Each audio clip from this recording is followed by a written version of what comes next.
Welcome to the first Ivy Creek Talk since April. So we're very excited today to be hosting Ivy Talks again. And we are so happy that you all could join us today. It is my pleasure to welcome all of you to this Ivy Creek Talk, the Monacan Indian Nation and their history. Just a few housekeeping items before we get started today.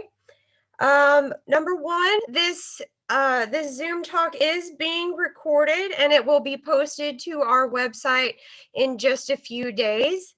Secondly, please mute yourself if you have not done so already. And third, if you have any questions during the talk, please put your questions in the chat box and we will get to those at the end of the talk. So I am very excited today to introduce our speakers. Today we have Miss Lou Branham. She is the current director of the Monacan Nation.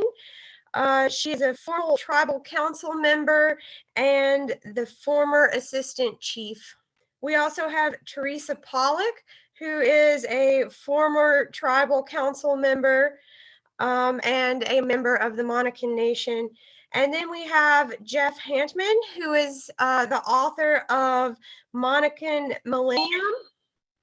This is a history of the tribe as they reached federal recognition and how they are working together for the future. This book is still available for sale. It is available in paper, Kindle and e-version, and you can purchase it on Amazon, Barnes & Noble, or you can get it from the Monacan Nation Museum, which is where I think you should buy it from. So I'm very excited to have these folks with us today, and we're going to just jump on in and let them take it away because you're all here to hear them, not me. So thank you all.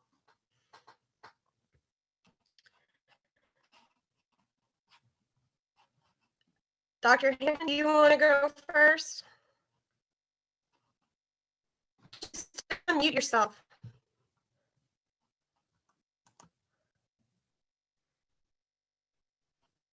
Okay, can you hear? Yes. Yes. All right, well, thank you, Susie, for that introduction. And it is really a pleasure to be here today to speak. I'll be talking to join with Teresa and Lou to talk about the past, present, and future of the Monacan Indian Nation. My part will be about 30 minutes. And I will be talking about Monacan archaeology and history up until the colonial period. I know that Ivy Creek, given your location and your broad interests in inclusive history, are you all and those attending are interested in some of the well-known archaeological sites close to the Ivy Creek Foundation, including the long noted chief's town of Monasukapanough. You see that name on the screen. It's not easy to pronounce the way it's spelled, but that's typically pronounced Monasukapanough. I'm gonna just jump right in. Hopefully, didn't get off to a good start.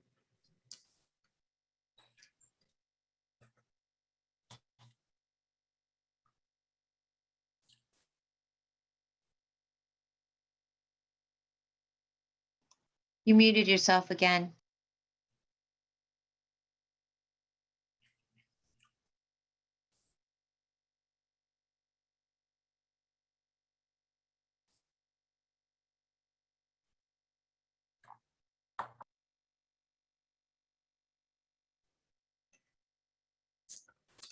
And we begin. So to situate those of you who know the Ivy Creek Natural Area, I thought I'd include one of your own maps. And let me see if can you see the cursor? Are you able to see it? So there are your trails and occasional buildings and the history well known there. I want to point out, here's the reservoir, and I'm going to pick up on the archaeology that starts just to the east and south of the reservoir, and also talk a little bit about what we know to the west. Ivy Creek should be looked at for archaeological sites, no doubt located right along a major river and major stream, such as the South Fork of the Rivanna and Ivy Creek. There will be sites there. They will, given what we know about Monacan choices of where to live in the past in agricultural villages, especially a chief's town like Monasukapanough, the slopes are just too great along the river and streams here. So if you look to the aerial photo on the right, here's the reservoir, the continuation of this. This picture is not that old. It's Carsbrook subdivision over here, Route 29. Here's the reservoir, the dam, then look how broad and wide the river is here, and then it's shrunk to this narrow stream that cuts deep along Polo Grounds Road. And the village of Monasukapanough is in this general area, and I'll keep locations general so as to protect the site, which these sites are sacred to the Monacan people and on private land. So locations are kept general. I'm having trouble advancing. There we go. Okay. The document that we typically start with is what's known as the John Smith map of Virginia. John Smith did the draft of this map when he traveled throughout the Chesapeake and barely touching the Piedmont in 1608. I refer to this map, and I think this is critical. I'm going to spend a lot of time trying to transform this over the next few years. Everything that is known west of Richmond and Fredericksburg was told to John Smith by a Monacan man named Amarolic. And so for the thousands of people who have this map framed in state offices across the Commonwealth or wherever, and scholars who display it, it's the John Smith map, but I think it really deservedly should be called the John Smith and Amarolic map. And what Amarolic was asked by John Smith under some difficult conditions, tell me about where you live. And I've highlighted for you, they were sitting at Fredericksburg at the falls of the Rappahannock, and the Monacan man Amarolic told John Smith, okay, well, we have these villages and we call them the Manahoac community, but they're part of a larger whole called the Monacans. This is in 1608. This is the James River. John Smith, when he published this map, had no difficulty using bold, large font to say, here are the Powhatans, and up here are the Monacans. It's a mystery to me why anybody ever said they were poorly known. John Smith knew them very well and wrote about them in 1608. It was published in England in 1612. This red square is what you see in the enlargement over here. Here's the James in 1608, known as the Powhatan Flu. And this is the falls of the James.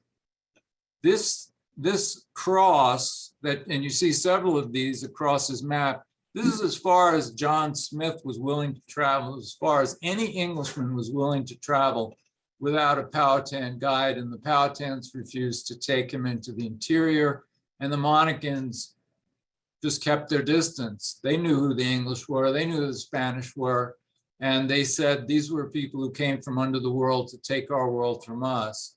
So there was no, as is often portrayed in initial context, there was not a happy meeting of these groups, but neither did the Monacans, neither were they hostile. For our purposes, Mahemcho, these towns, small circle is a small town, and then where you see a longhouse icon, that's where chiefs' towns were. And John Smith, with information from Amarolic, identified Massinakack, Monacan, which is on the James near modern-day Wingina. The town of Raswick, very much in the news, a chief's town, the chiefest of the chiefs' towns, to which all other nations paid tribute.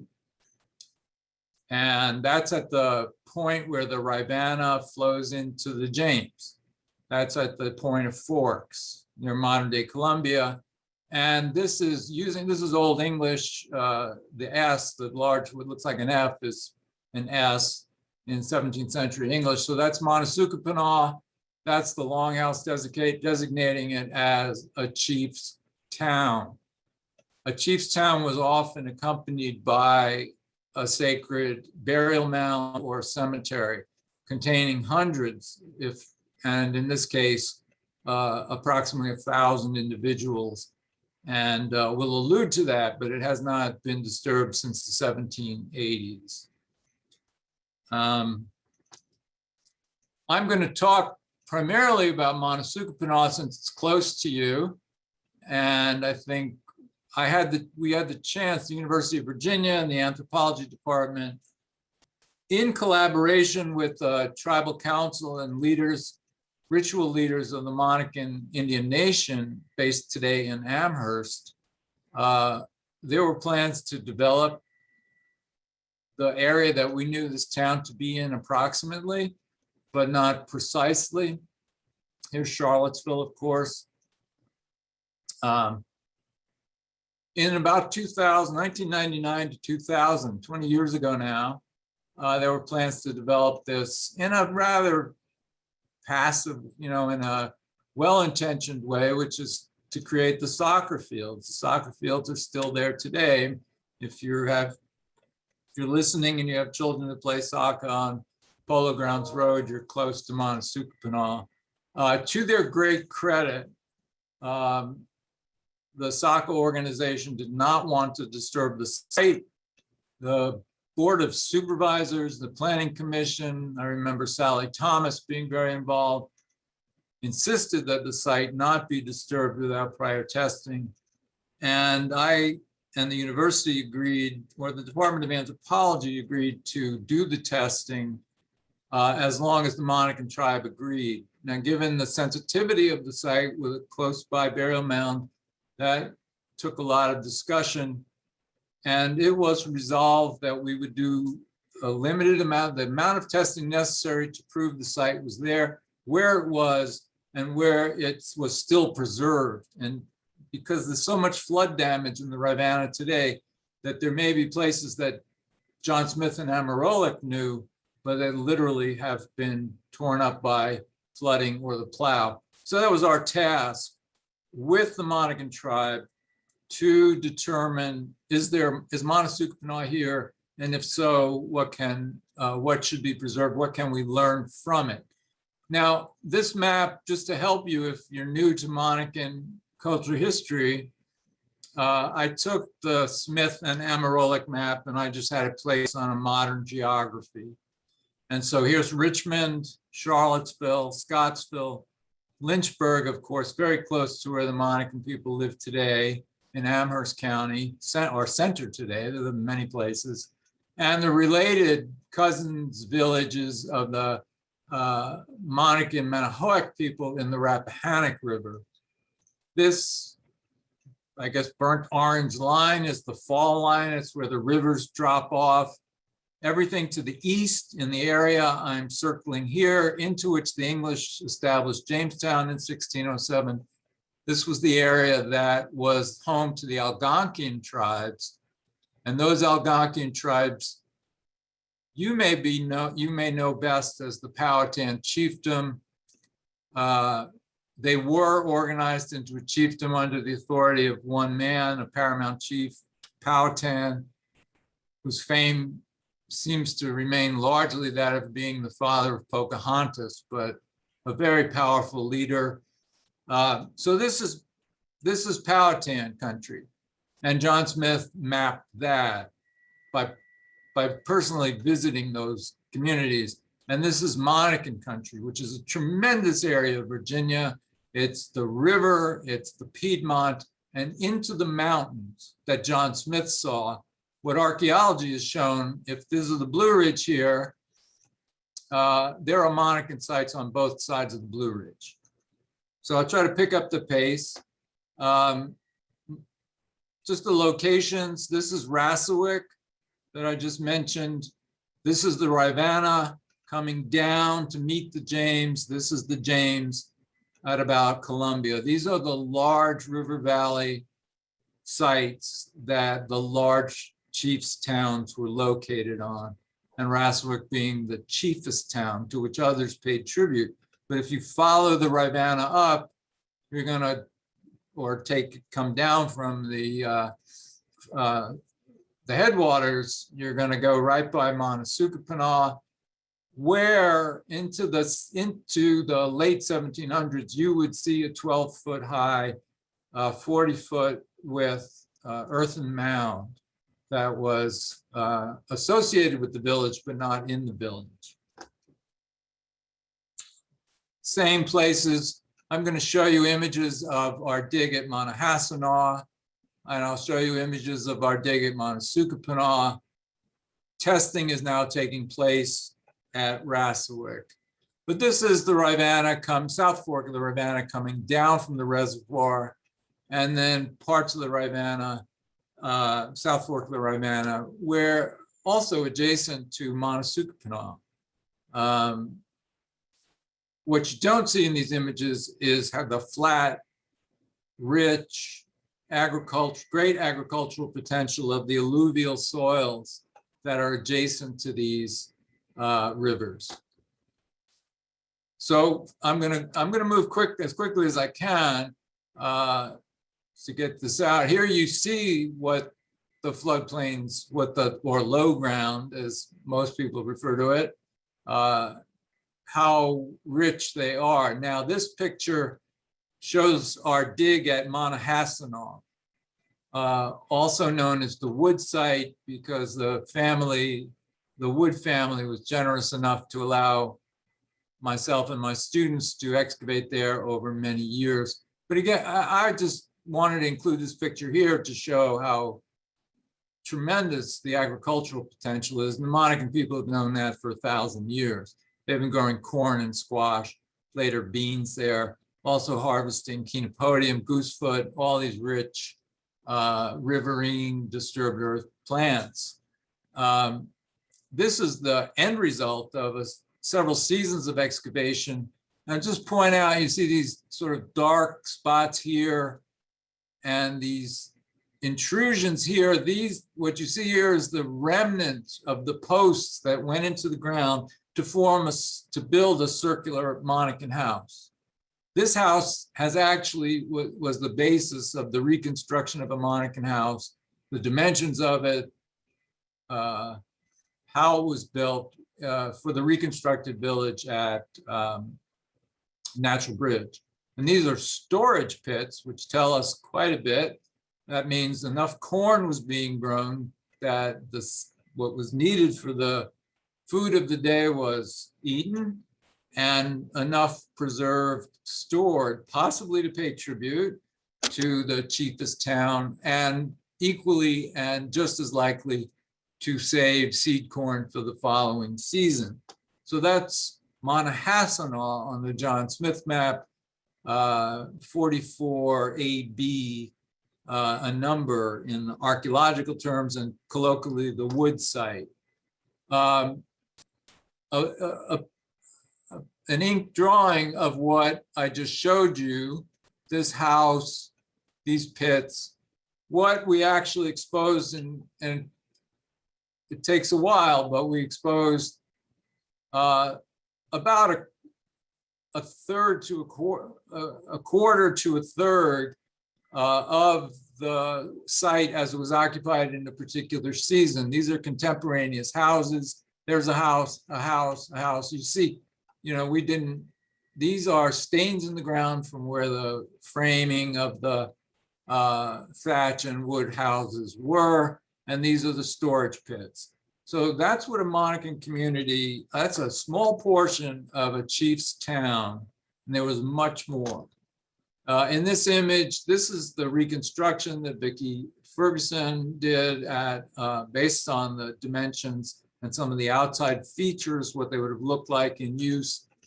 We're jumping territories here in the picture to the upper left that shows the chief's village of Monaco. Now that's a Powhatan chief's village. But again, you see the houses distributed about, and then some long houses here, which were the houses of the elite. They were not necessarily an exploitative elite. Very few of us think they were.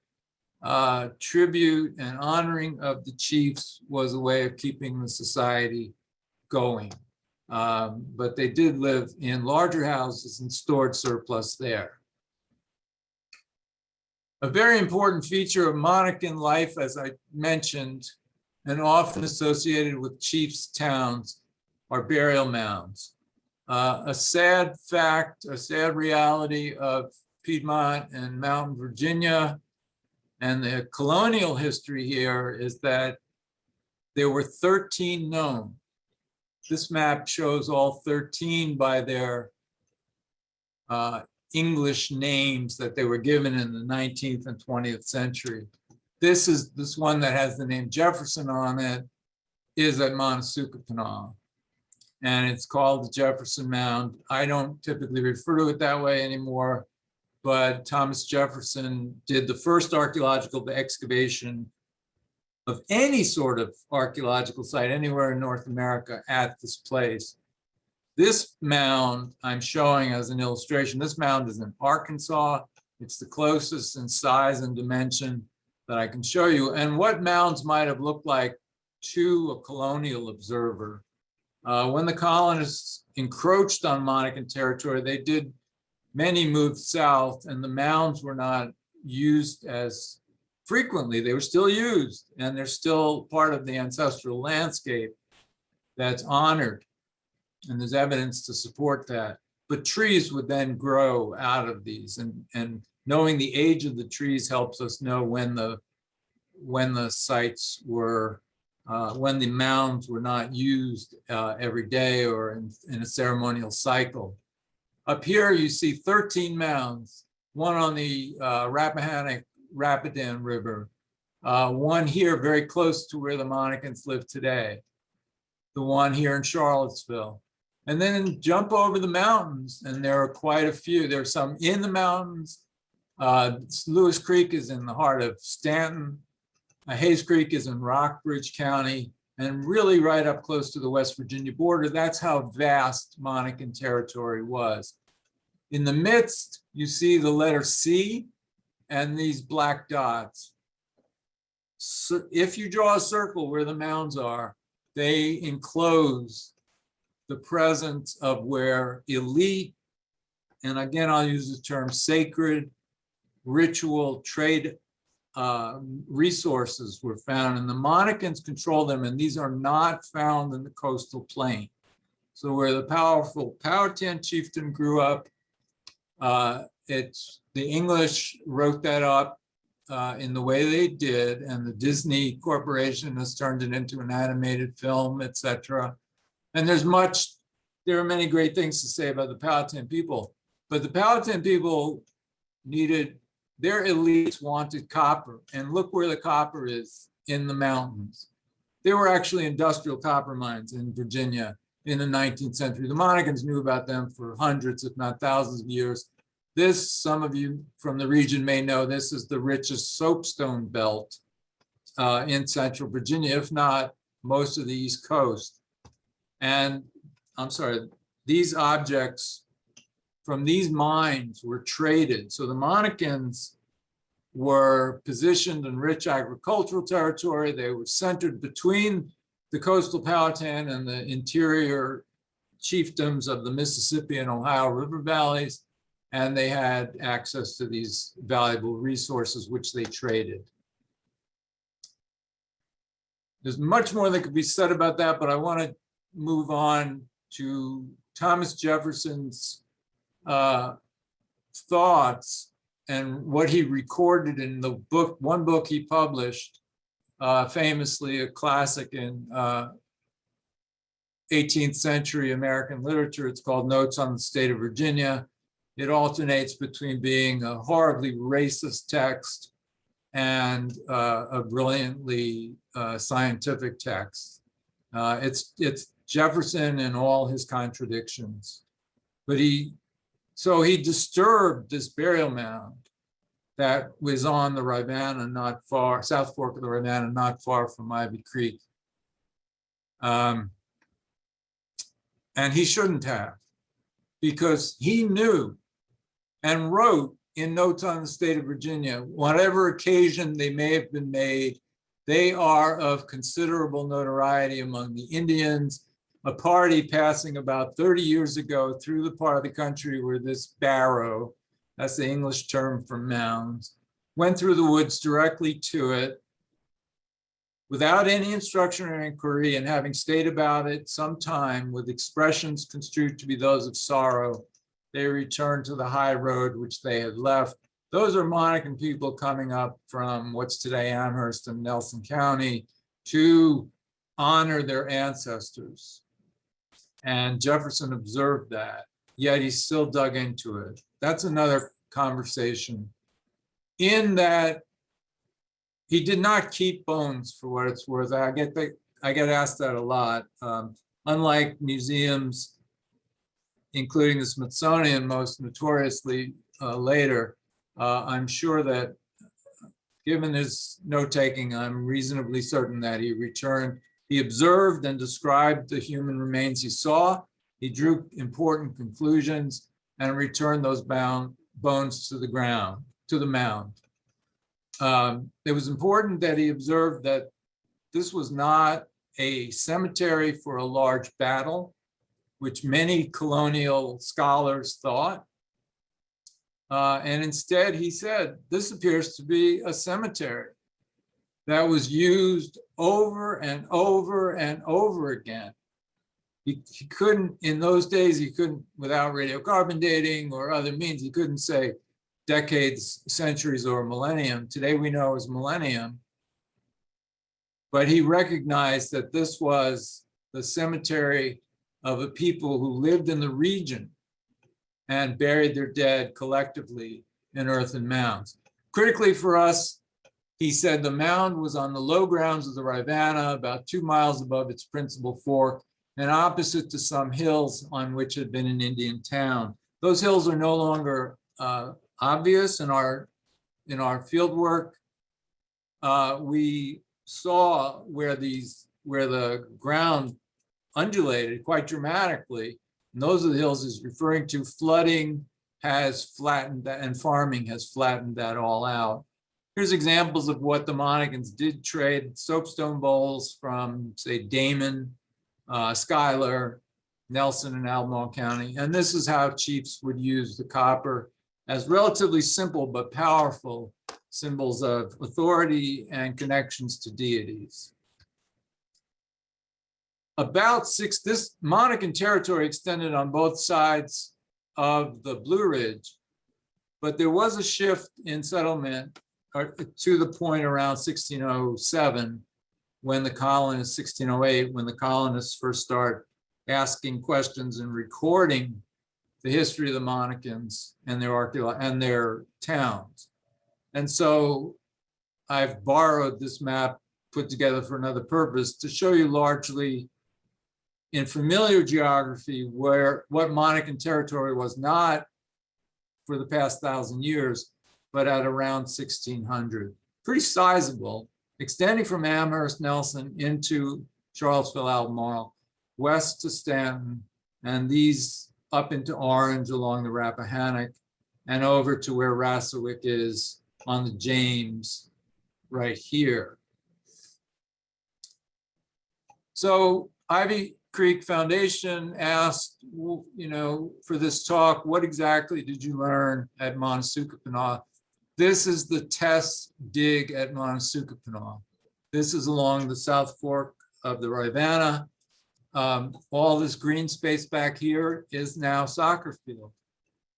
The area where we're digging is protected.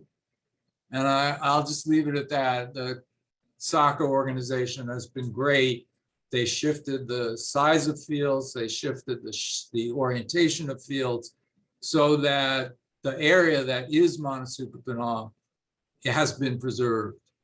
The mound is across the river, and we don't talk about its location as a way of protecting it. It's flat now, but I know from other mound sites that a lot of the mound is probably preserved lower down. Very quickly, we just start out testing 1 pit, 2 pits. What we identified, you can see most clearly in this slide, all these lighter colored sands and the size of the sediments in them below the modern day surface. This is all flood deposit. Then you start getting flat lying stones. Floods don't leave flat lying stones around. People do on surfaces. And where people live, organic debris gathers, trash, crops, the decay of the houses that were built there and then were moved away from. So this dark level here, this far below the ground, that's Monasukapanough. That's the ground surface in literally would have been from about 1300 to 1700, 1787, when Jefferson says, I can still see the remains of this town. We dig, and careful testing, and then one day comes, it's my job to say, okay, knock down these walls. Famous, other presidents have made that line famous, but we knock down the walls, and that exposes Monasukapanough in 1608. And that's what we found. And having identified it, we didn't want to do any more. The technologies in archaeology are changing every day, improving every day. We did not have a reason to dig further. We needed to say, here are the post holes, here are the storage pits, and we mapped all this in. And you can clearly see the dark soils reflecting where Monacan people lived and where people live, and the flood soils above it. They retain moisture. So this is where bushes were some years ago and where those root systems were. The moisture is still there, but the dark, dark levels, that's Monasukapanough, and that's what we found. And there's much more of it there on both sides of the river. But it is, I think, best protected for now. Artifacts.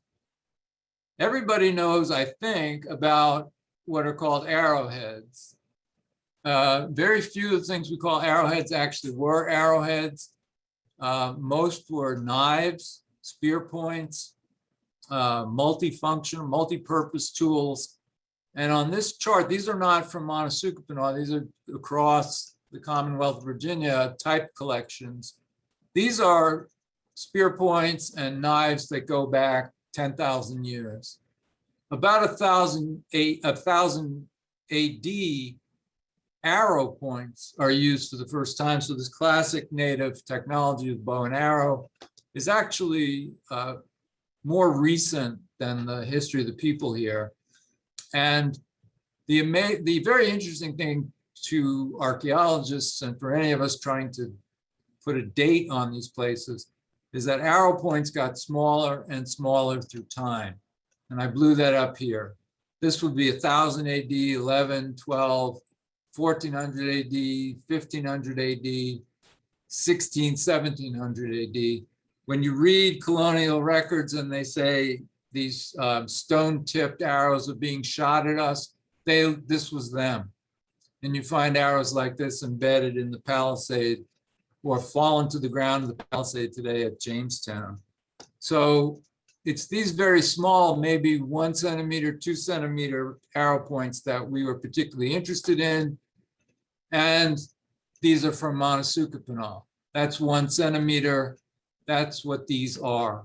So these, we've not only found the site, but in our testing, we're able to demonstrate that what Jefferson said was an Indian town and was lived in as late as 1700, probably until 1730. And it was about 1755, 1760 that he observed as a young man the party of Indians paying a visit to the associated mound. Local quartz is used, and then also a darker flint stone that is brought in from the Blue Ridge. The pottery is very diagnostic of the time period around 1600, 1700. Now, there are artifacts that extend for thousands of years before that, going down, but these are the pots left behind by Monacan people at Monasukapanough. They have, when the clay was wet, they were impressed with sticks to create dotted designs, and impressed with fabric. If you pressed clay into this today, you would actually see a positive image of the fabrics that Monacan women and men made. And they pressed them into the clay to put a decoration on this everyday pottery. There's very little, and it's subject perhaps for another day, but with the cooperation of the tribe, of course, and organizations like Ivy Creek and Albemarle County, I think everybody wants to see more recognition, a public acknowledgement of the Monacan presence, the only one today that's public, in a sea of signage that recognizes the, for curious historical reasons that we don't have time to go into today, but there's so much reference to Seminole. Seminole Indians did not live in this area. With Monacan Indian Karen Wood, we and the state of Virginia paid for this sign. We put up a highway sign on Route 29 acknowledging the presence of the village without indicating its precise location. Karen Wood was a great friend and an important leader for the Monacan people. Many listening today may have known her well. If I wrote some of this, Karen would always make sure, Karen, who held a master's in English and is a much honored published poet, she would always make sure that the action was in the hands of the Indian people, and also that the last sentence would always say Monacan descendants still reside throughout the Central Virginia area. The tribe's headquarters today are in Bear Mountain, Amherst County. These signs, you may drive by them at 60 miles an hour. This one has since been moved to Rio Mills Road, so it's more obscure than it used to be. Although you pass it at a slower speed if you want to turn off and see it. You've seen more of the village than most people have. I don't know why there's not. I urge, and I will work with that, with the state, with the Board of Supervisors and the state DOT and the Department of Historic Resources. We need more signage to recognize the Monacan people, who are the indigenous people of this region without question. They did not disappear. My time is just about up. So I'm just going to show quickly. Here's an early land plat, the Meriwether Land Grant. And the red arrow points to a frequent thing we see on 18th century maps. And that is a reference to a place that was named Indian Fields. Modern subdivisions, as many of you know, love to use Indian names: Arrowhead Lane, Monacan Lane, Powhatan Lane. That's all romantic and respectful. But when you see an 18th century map that refers to Indian Fields as a place name, the reason it's called Indian Fields is because it was an Indian field. And I point down in the text below, point you to the text below, that the mansion that the Klugis owned, that the UVA owns today of Morven, was originally Indian Field. And the Tufton Quarter at Monticello was also called Indian Field. Not to say that Monticello or Morven, early settlers at Morven, lived side by side with Indian people, but to say that when the colonists, including Peter Jefferson, including Ambrose Madison and such, when they moved into the Piedmont, and the Monacan people knew we ought move south of here. These are the people who came from under the world to take our world from us.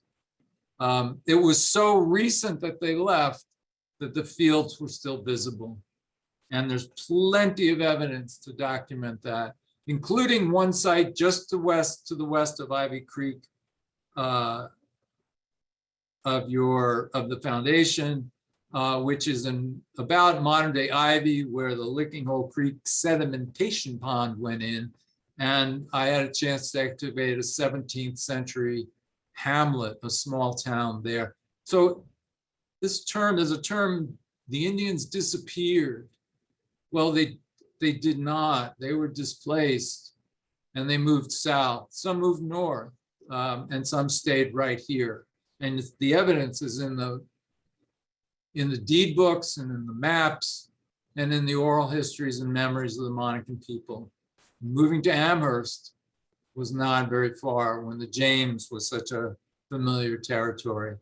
This information plays a role. I think this is the last image. I just want to say the connection of past to present, as I turn this over to Teresa and to Lou, has resulted in a great, not an irony, but a great circle where the Monacan people who Jefferson felt were living the last years in Virginia after our dig and the public acceptance of the dig at Monasukapanough. We held a public session in the rotunda, Thomas Jefferson's rotunda, and that room was filled to capacity. And that's Karen Wood, myself, Chief Kenneth Branham, Danny Red Elk Gear, who sadly has passed away. And Danny was a source of much great insight into Monacan landscapes. That was 20 years ago. This was just a few months ago, where the John Smith map is being talked about in a new way for Governor Northam and the need to protect Monacan sites. And that's happening, but we need to continue to do more. So I thank you. I am not able to stay, unfortunately. This is Native Heritage Month, and Teresa and Lou and myself, we are stretched thin, and I'm off to give another talk. But I urge, if there are questions, I haven't had access to chat, but my email is my last name, Hantman@Virginia. If you have any questions that Lou and Teresa can't answer, please feel free to email me. I'm not in a position to go visit sites right now. So I just urge you, if you have questions about your property and your finds, we'll get to them.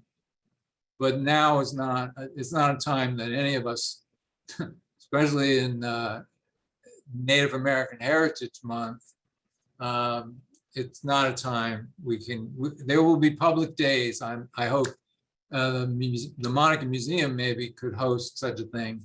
We can talk about that, where people can bring artifacts and photos of sites and we can deal with that. But it's very hard to evaluate that online.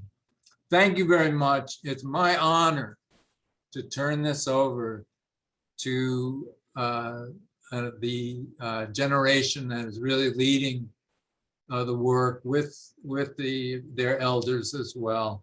And it's my honor to work with them today and turn this talk over to Teresa Pollak and Edith Lou Branham.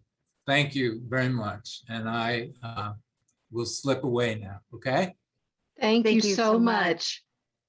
Take care, everyone. We'll see You you too. soon. See you, Thank talk you. to you soon.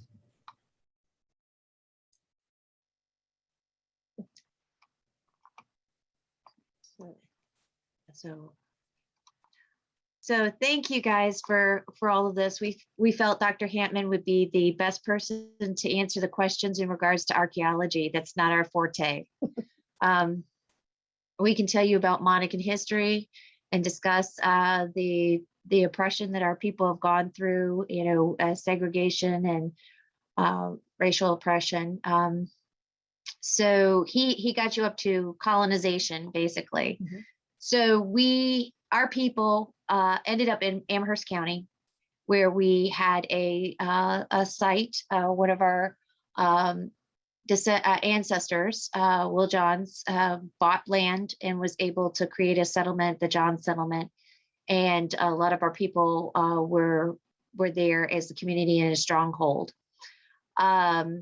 There are our people. We have a church, an Episcopal church. Did it start as Episcopal? Yes. That for our people specifically, and but as we were not allowed in the public school systems, and we're talking about the 1800s, and this church the school started there, where our children went to school, and we went to school there until 1963. Four. Because our people were not allowed to go to the public school system due to the legislation that the state of Virginia had instituted regarding the Racial Integrity Act and the way they classified us. We weren't allowed in the public school systems. The Episcopal Church helped maintain the school by providing teachers, as well as volunteers, teachers of our children there. In the area that we're talking about is in Amherst. It's off of Kenmore Road. We have a tribal hall. We have the Episcopal Church. There we have our ancestral museum, which Lou is a director of, and The Indian Mission School. The Indian Mission School, which is a National Historic Monument. Several years in the early 2000s, we had that school refurbished, and due to the historical value of it, we had to get grants to redo it to the regular log cabin work with the chinking and the different types of wood roofing material and things like that. Because the original Indian Mission School house actually started out as a congregation place for people to come together, to almost like the form of church at the time for the people in the community to congregate together. And that was in the late 1800s. And of course, the Episcopal Diocese sent forth nuns and deaconesses to check out the surrounding county and environments. And later on, the church, St. Paul's Episcopal Church, was built in 1908 at that time so that they could conduct services there as far as religious purposes. And then that's when these ladies saw all of these children that people were bringing to the church. And then, of course, later on, the schoolhouse was converted from the congregation area to the schoolhouse. And deaconesses from the Episcopal Diocese, nuns were also sent out to educate the children. And later on, Sweetbriar College sent out several ladies that helped educate the children there on the premises. My mom and dad both attended school there. You could obtain up to a 6th grade education at the time. And then, of course, after the 6th grade education, most of them went out to work in the orchards and on the farms. And the schools actually integrated in 1964. And that's when they were allowed to go to the public school in Elon, Virginia. And they actually kept the school there, the Indian Mission School, open an additional year through 1965, just due to the fact that the racism that the other children were going through, the parents actually wanted to keep their children at the mission school until they felt like maybe that would subside a little bit. So in all actuality, the church itself was there as far as a congregating area for all of the people to come together. The tribal hall, of course, was built later on for them to have a bigger place to come together as a community. They would have wedding receptions, baby showers, gatherings of funerals afterwards at that particular establishment. Also, the history with the church, it burnt down in 1932 and was rebuilt by a lot of Monacan men that were there, and a few contractors that they added in at the cost that the diocese provided for them to rebuild the church. And currently right now it's still there. It's about, I'd say maybe 20 elders that still go and come together on Sundays and really establish and hold the doors of the church continue to be open to the public, to anybody who wants to come and sit on service on Sundays. And it's the cabin itself, the Indian Mission School is actually the historical landmark, but I consider all of that property there, the tribal hall, the church itself, the parsonage home that's there that my aunt and uncle have lived in their entire lives, and all of that property down there, to me, is historical for us. That's basically where everything generated. That's where we all came together as for community functions and to share in each other's company, where the kids learn from the elders. And currently right now, to me, it's just a center of serenity and peace. I think all of us that go there are one with the land that's there. If you haven't been able to come out to Amherst County to visit, we would really like for you to come and see it. In my mind's eye, to me, it's a small piece of heaven right here on earth, right in the valley of the mountains. So we consider it a safe haven there. We still have a lot of activities that take place at that natural base. Of course, we do have the new Highview location, but that location is, to me, a little more modern. And I'd like to just be able to continue and contain everything in the small area in the mountains where everything seems a little safer for me. So that property that Lou was talking about was given back to the Monacan Nation from the Episcopal Church in 1992. So that was about 10 acres. We have another piece of property that we consider sacred, which is Bear Mountain. We had to purchase, it totals currently, I think it's 114 acres. There's different plots that have been given to us, but the initial portion of that sacred mountain we had to purchase back. We had to take out loans and pay a mortgage on it until it was paid off in early 2000, I think. So this is the place that has kept us together, and throughout the history, Dr. Hantman gave you a good archaeological view. John Smith met Amarolic, who was a Monacan person in 1608, but due to encroachment of colonization, we were pushed to the mountains and we congregated there as a safety harbor. A lot of people don't know about us, and even throughout the time frame, there wasn't a lot written. So we've had to piece together our history with the help of people like Dr. Hantman to put a good general view in our historical time frame. And to correct the wrong that was actually done by Dr. Plecker. Yes, if you're not familiar with the Racial Integrity Act of 1924, Walter Plecker was the state vital register person who decided that there were no Indians left in Virginia, and he took it upon himself to create a list of hit names. Johns, Branhams, Hicks, those are Monacan names, but all the Virginia tribes here had the difficulty with having their birth certificates changed. So we weren't allowed to claim the people who we weren't allowed to claim Indian. Our birth certificates were changed unknowingly to colored or mulatto or something other than who we were. So it made it really difficult for our people. We basically have survived a paper genocide by Walter Plecker.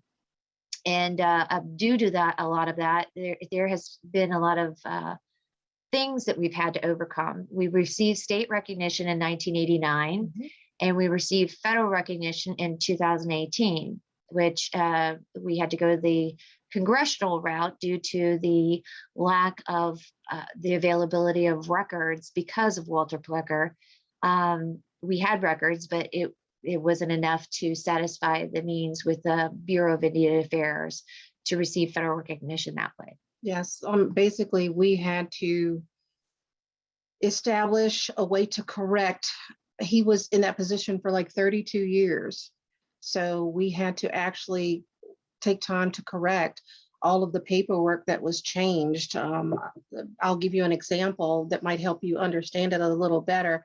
My mother comes from a family where there were 15 children, to my grandparents, Lewis and Virgie Johns. And at the time, we're uncertain as to who put Indian on my grandparents' birth certificates, but both of them were listed as Indian, and they had the 15 children. And when you stand all the children up, they look identical as far as facial features. So you know that they're all brother and sister. You can tell the relation there. And some, of course, came out darker than others, and others were lighter. So when the ones that came out too dark were listed as Negro, and the ones that came out light enough were listed as white. So you take 15 children, you birth to 2 Indian people, and you mix their kids up and say that half are Black and half are white. And of course, we did have my great-great-grandmother, Kate Johns, was a midwife who delivered, they tell me, anywhere from 300 to 500 babies. And whenever she had an opportunity to put the correct race on the documentation, she did, but that also was, taken back and changed. So we have fought a lot of oppression when it comes to Dr. Plecker and trying to gain back the recognition of who we were and to try to fix state paperwork. It took a very long time, and it was so sad that in 1989, when we received state recognition, and it took us from then until 2018 to prove that we are who we were born to be, who we are as people. I find that very traumatic for me. I also went through a lot of racism when I was growing up, because I lived in Amherst County all my life. And so the racism also went from my mom's time period into mine, which was still very heavy in Amherst County during the 1970s and the 80s. And currently right now, though, I have to say that it has sort of subsided. With my son, he is 20, and he never had to go through any of what I had to go through as far as school and the racism that was there. So I am grateful for that aspect of it. So we've received federal recognition, and in doing so, we are able to provide services for our people. We have purchased a piece of property to move our tribal offices to, which is down in Madison Heights. And because of various programming and various federal funding streams, we are able to provide housing services for people who are in need of with our people. We have currently, we just broke ground a couple weeks ago to install a IHS clinic there. So that will be available for not only our people, but other Native people in Virginia. IHS is Indian Health Services. Sorry. People, I forgot, people may not know what that is. So the Monacan Museum is open Tuesday through Saturday, 10 to 4. And that we, before federal recognition, operated as a nonprofit organization. Once we received federal recognition, we still kept the nonprofit organization, but we changed the name to Monacan Indian Nation Cultural Foundation. And then we have a federal side, which is able to get federal funding to do other things, programs and services for our people. But the nonprofit, the Cultural Foundation, handles the museum, cultural things, as language, youth, and we have a food bank that we are service not only the Monacan people, but the local people here in Amherst County. They are really busy these days. I think everybody's feeling the pain of what COVID has instituted. So they are busy doing a lot of providing food for the people here in the community. Trying to think, what else do we? Well, we have our annual events that we do each year. We haven't on the nonprofit side. We have the homecoming, of course. That is, well, it coincides with the church. that had went on for 50+ years. And it's where all the ladies come together and they make all their canned goods, and they make handmade quilts and handmade crafts. And then we have an open buffet of homemade cooking that is provided by the Monacan women. That is a luncheon from like 11 to 1. So it's an open buffet. Don't mind your cholesterol and blood pressure. If you have those issues, you shouldn't come. Because it's a lot of fattening food, and it's good food, but a lot of people, have issues with the fat intake of it. But and we also have the powwow that we've had for over 28 years now, and that's currently once a year. Also, it was normally in the month of May, and next year, right now, we're with the powwow committee planning to do it June the 3rd and 4th of 2022. And hopefully that will take place on some new land that we purchased about a month or so ago off of High Peak Road. It's called Laurel Cliff Farm. And that is 1,200 acres. Over 1,200 acres. So we were able to purchase that, of course, with the government funding, which was awesome and great, because we have a lot of economic developmental plans for that land and different things that we want to open up for our people. I guess I'm taking a look here. I'm going to answer. The lady asked about land acknowledgements, and should you do them before meetings, and what would you like to say? Well, land acknowledgements are great, and it's finally recognizing whose land you're on. And I would say, if you're going to do that kind of thing, you really need to come down and go through the museum, talk with Lou, and discuss, what your organization does, and what you would like, what we would like to say, as well as what would you like to say about the land that you're on. Right. I'm trying to see if there's any other. There's another lady. I'm not sure what, somebody else had questions, but it didn't come through as a question. Is there anything else anyone would like to know, or any questions that you have for us?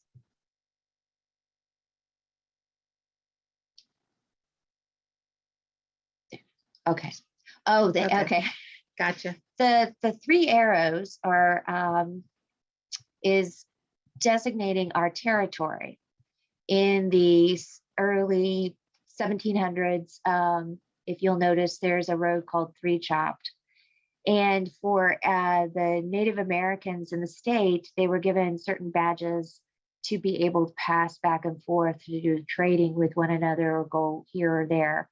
And the 3 arrows describe our territory, and that's north and south of the Virginia, North Carolina border, and west of the fall line is what that means. Somebody's asking how many members are in the Monacan Nation. Currently, we have an enrollment about 2,600 people, and that's not all locally. We're scattered throughout the United States. We have various tribes.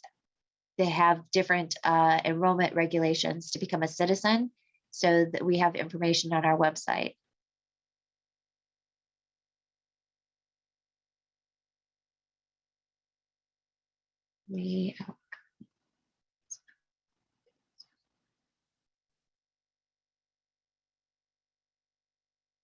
Okay. Okay. We've gotten your email address, diversity at Google Groups. Okay. We'll reach out to you. Let me write that down. Well, let me take a picture. I'll just take a picture. Yes, I work with Zach on a number of different committees at UVA. He is wonderful, very smart young man.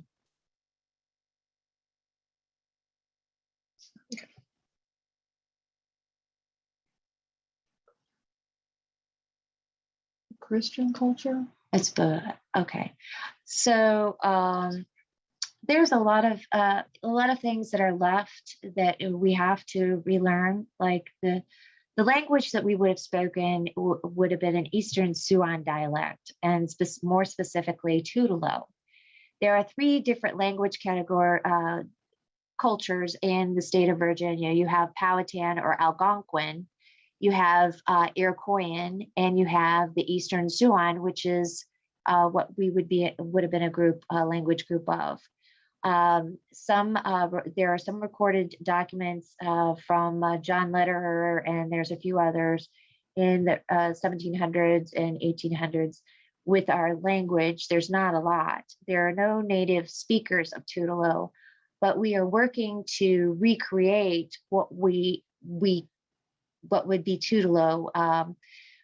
You have to take it's an intensive process, because you have to contain the grammar of the various documented sources. You have to make a general rule of the grammar for the language. And then from there, you would have to recreate whatever you had. And then, of course, you don't have words for like television and telephone and things like that. So you would have to create words by utilizing another language that is close to ours. And I believe Biloxi would have been close to what we would have spoken with our Tutelo dialect.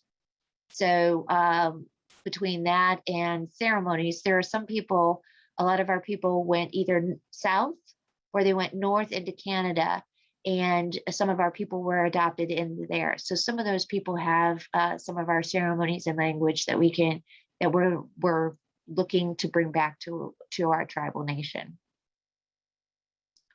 Let's see.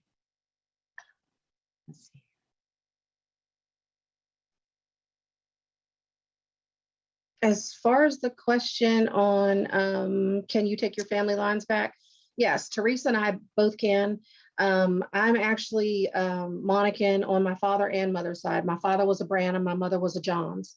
And those two families happened to basically marry and enter each other. So it's like all of my mom's sisters seems like married my father's cousins or his uncles. So it was one of those type situations with that. And as far as some of the surnames that we have in reference to the tribe, there are Branhams, Johnses, Terrys, Hicks, Hamiltons, Duffs, Clarks, Adcocks, Red Cross. And that's all I can really remember right now, but there's some of the names. And as far as how far back do you have to go? I think that's what it says. If so, how far back? And does it matter how far back? Yes, in all actuality, in order to become a member of the Monacan Nation, there's of course paperwork you have to fill out, but you have to be able to prove your bloodline, and it has to be able to connect back to the original rolls. And the original rolls are dated in, well, they start from 17 to late 1800s. Due to the fact that, we didn't have paper documentation in a lot of that time frame, and because of Walter Plecker, we've had to pull from multiple sources to be able to get a baseline, what we would call original rolls.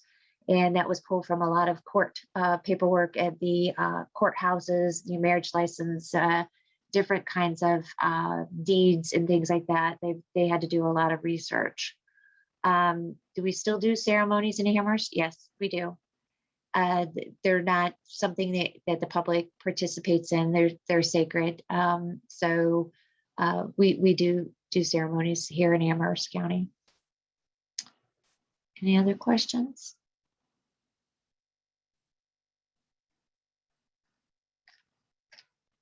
Sweet. Let's see.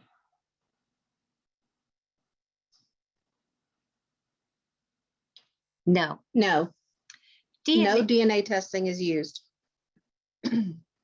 DNA testing will tell you if you have the Native markers for Native North American indigenous people, right. But it will not tell you what tribe you belong to. Unless you get somebody from that tribe to do that with you. And really, becoming, you can say who you are, but it's about community and being accepted within the community to be part of that. Yes. Monacan Nation Cultural Foundation is the best place to make donations.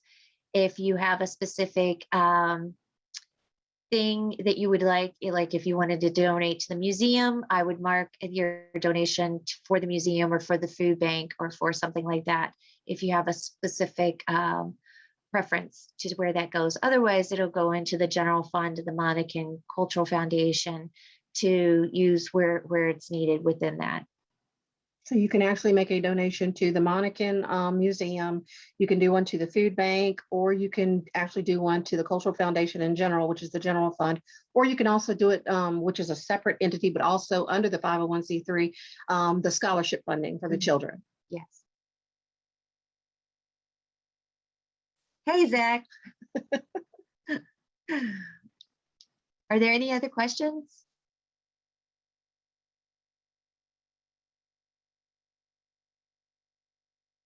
You're very welcome. You're very welcome. And yes, we're very grateful to Ivy Creek for inviting us to do this with you all. We love getting to know our community, and for our community getting to know us. And the only way that, you know, you can get to know other people in your community of any ethnic background is to go to the source of those people to get your questions answered properly. You know, that thing about hearsay. I don't really deal a lot with hearsay. I'm a person, I'd rather go to the source to learn knowledge of what I'm looking for or who I'm looking to talk to.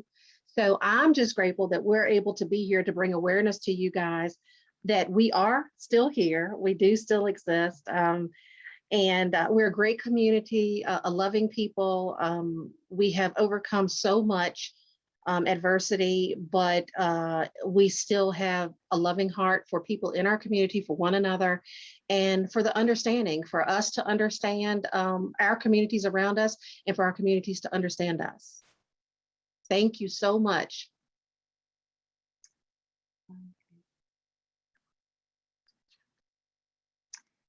You can contact the Monacan Cultural Foundation.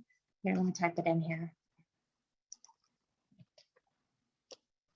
I'm going to type the address in if I can type.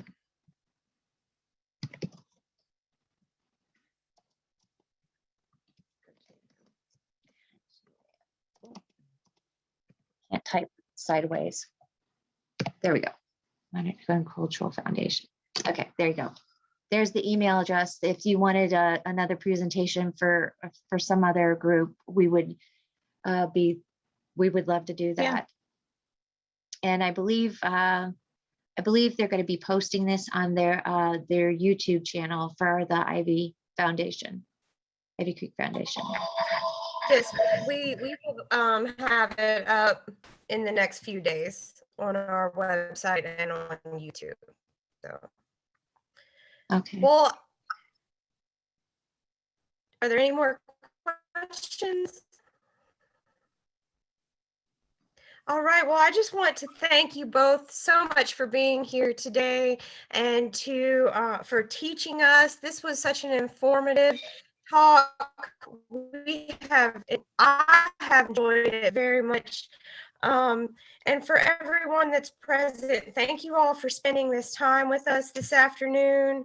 We hope that you enjoyed it and that you all learned a lot. We hope that you'll visit the Monacan Nation Museum in the future. And if you like the Ivy Talk today, we hope that you will join us for the December 5th Ivy Talk that we have coming up. That is promoting biodiversity at Ivy Creek, fire, deer, and invasive species management. You can find more information about that on our website.